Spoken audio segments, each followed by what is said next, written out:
नमस्कार, मैं हूं आपके साथ पूर्णिमा मिश्रा। हमारे खास प्रोग्राम क्या कहते हैं नरेंद्र मोदी में आज आपको सुनवाएंगे पीएम मोदी का वो ऐतिहासिक भाषण जो उन्होंने 5 जनवरी 2014 को नई दिल्ली में दिया।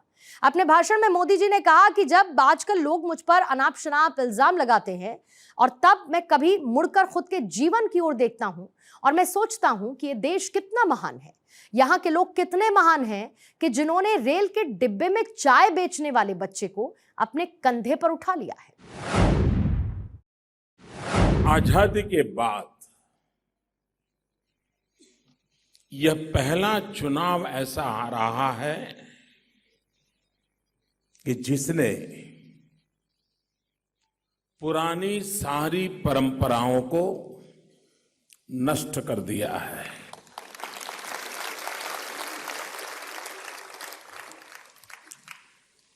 आमतौर पर चुनाव राजनीतिक दल लड़ते रहे हैं, उम्मीदवार लड़ते रहे हैं, लेकिन ये पहला चुनाव ऐसा है जो चुनाव अपने आप में एक जन आंदोलन बन गया है।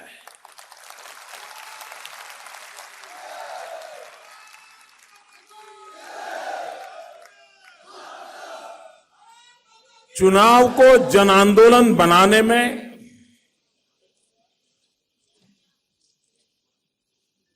पूज्य रामदेव जी की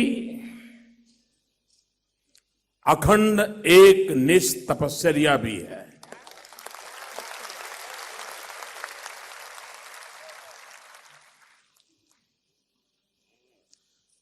हरिओम जी सच कह रहे थे कि उनको क्या कमी थी। सारे मुख्यमंत्री उनके दरवाजे पर दस्तक देते थे, लेकिन वो सब कुछ छोड़ छाड़ के एक मिशन को लेकर के निकल पड़े। अपने लिए नहीं, भारत के स्वाभिमान के लिए।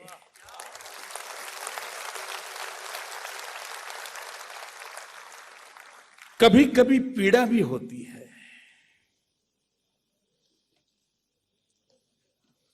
कि आजादी के इतने सालों के बाद हमें ही हमारे ही देश के स्वाभिमान के लिए लड़ाई लड़नी पड़े। ये अजूबा सा है। ये तो सहज प्राप्य होना चाहिए, स्वाभाविक प्रक्रिया होनी चाहिए, लेकिन न जाने क्या क्या रुकावटें रही कि आज स्वाभिमान के लिए लड़ाई लड़नी पड़ रही है। भाइयों बहनों, आज जब हम भारत के स्वाभिमान की लड़ाई लड़ने वाले सिपाहियों के बीच खड़े हैं, तब अपने इस कार्यक्रम के दरमियान ही इसरो के भारत के वैज्ञानिकों ने, भारत के इंजीनियरों ने सफलतापूर्वक GSLV D5 को लॉन्च करने में सफलता पाई है। मैं भारत के सभी वैज्ञानिकों को, इंजीनियरों को इस सफलता दिलाने के लिए इस पवित्र मंच से बहुत बहुत बधाई देता हूं, शुभकामनाएं देता हूं।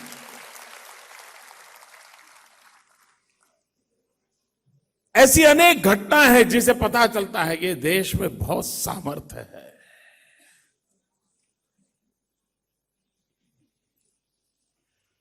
भाइयों बहनों, मैं निराशावादी इंसान नहीं हूं। मेरी डिक्शनरी में निराशा शब्द नहीं है।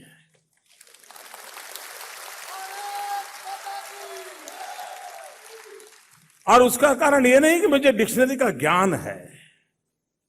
इसका कारण यह है कि मैंने जिंदगी को ऐसे जिया है।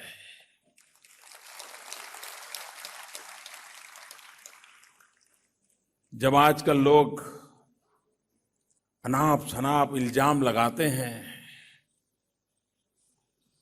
तो मैं भी कभी मुड़ करके खुद के जीवन की ओर देखता हूं और मैं सोचता हूं ये देश कितना महान है, यहां के लोग कितने महान हैं कि जिन्होंने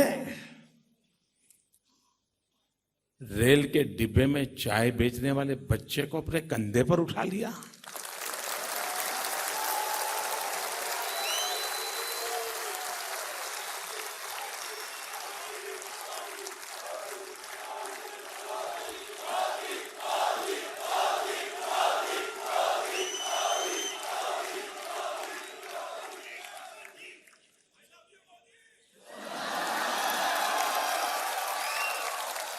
मित्रों, मैं निराशावादी नहीं हूं। उसका कारण है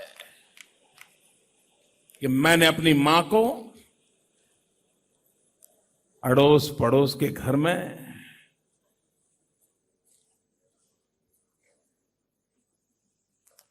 बर्तन साफ करके, पानी भर के,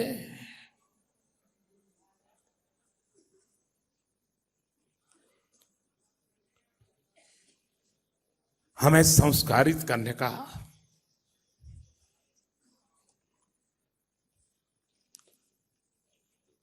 और बिना निराश हुए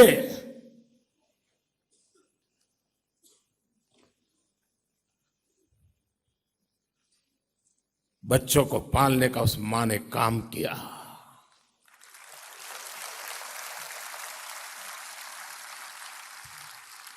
मैं अभी बाबा रामदेव जी को एक सवाल पूछ रहा था कि मुझे हिंदी शब्द मालूम नहीं था।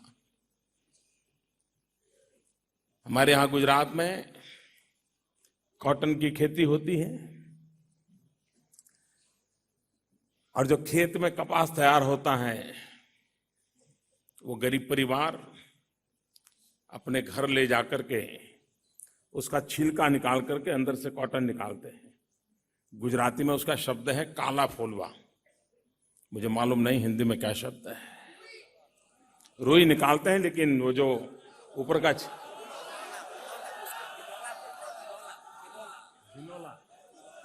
हाँ, मुझे शब्द मिल गया है, बिनोला।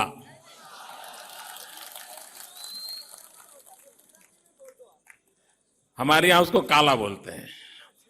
वो छिलका काफी धारदार होता है, चुभता है, खून निकल जाता है। तो जब वो सीजन आती थी तो दिन भर 50 प्रकार की मेहनत करने के बाद पूरा परिवार हम बैठते थे,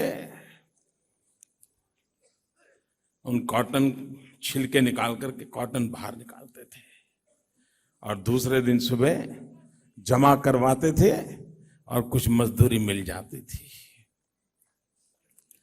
जिसने इस जिंदगी को जिया है उसके लिए जीवन में निराशा का नामो निशान नहीं हो सकता है।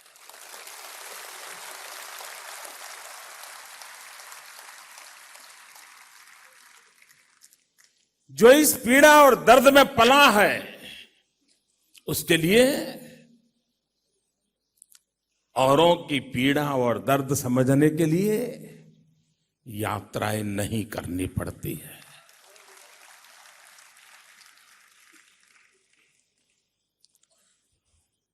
और वही पीड़ा, वही दर्द, वही संवेदना हमें कार्य करने की प्रेरणा देती है। हर पल मन में रहता है कि ईश्वर ने जो शरीर दिया है, जो समय दिया है, जो अवसर दिया है, उसका उपयोग भारत मां के कोटि कोटि जनों के लिए ही होना चाहिए। दुखी, पीड़ित, दरिद्री, दलित, शोषित, वंचित, उनके लिए होना चाहिए। और जब जीवन में ये प्रेरणा होती है तो ईश्वर रास्ते भी अपने आप सुझाता है।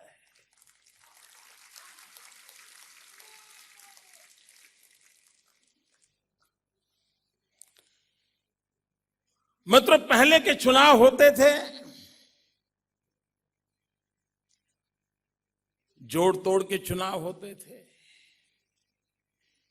परिवार को संभालने के लिए चुनाव होते थे, जाति बिरादरी के समीकरणों को संभालने के चुनाव होते थे, वोट बैंक की छाया में चुनाव होते थे।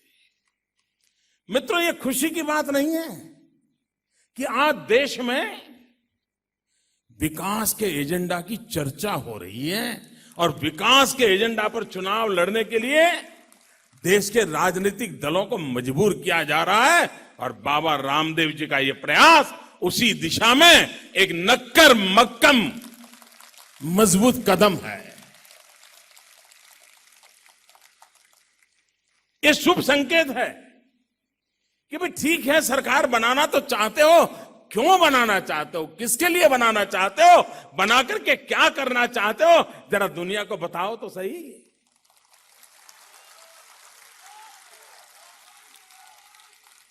और मैं चाहूंगा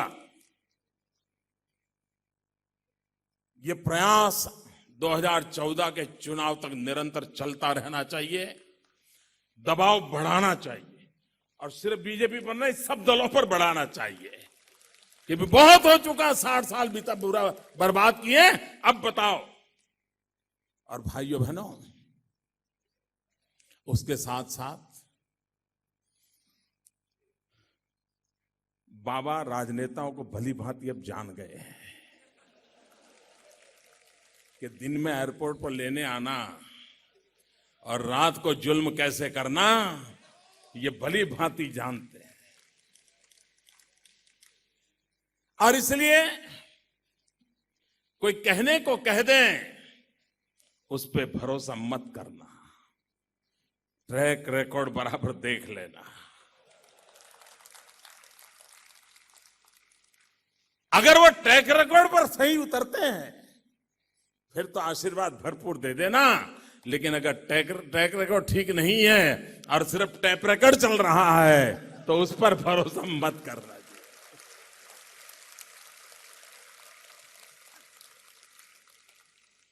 आप कल्पना कर सकते हैं भाइयों, इस देश में 65% जनसंख्या 35 से कम आयु की हो, ये विश्व का सबसे नौजवान देश हो, परमात्मा ने हर नौजवान को भूजा दी हो, बुद्धि सामर्थ्य दिया हो, कुछ कर दिखाने की ललक दी हो, उसके बावजूद भी जो डेमोग्राफिक डिविडेंड एक बहुत बड़ी एसेट बन सकता था, देश की नेतृत्व ने उस डेमोग्राफिक डिविडेंड को डेमोग्राफिक डिजास्टर में कन्वर्ट कर दिया। इससे बड़ा कोई पाप नहीं हो सकता। नौजवान को अवसर चाहिए। आज चाइना की जो बात बता रहे थे स्वामी जी, चाइना ने एक काम पर बहुत बल दिया और वो बल दिया स्किल डेवलपमेंट।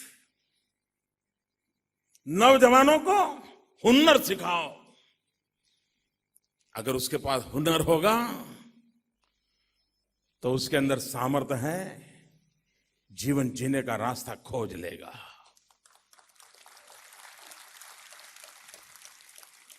आपको जानकर के हैरानी होगी मित्रों, भारत सरकार ने बार बार भांति भांति प्रकार के स्किल डेवलपमेंट के मिशन बनाए, प्रधानमंत्री तक उसके चेयरमैन बने।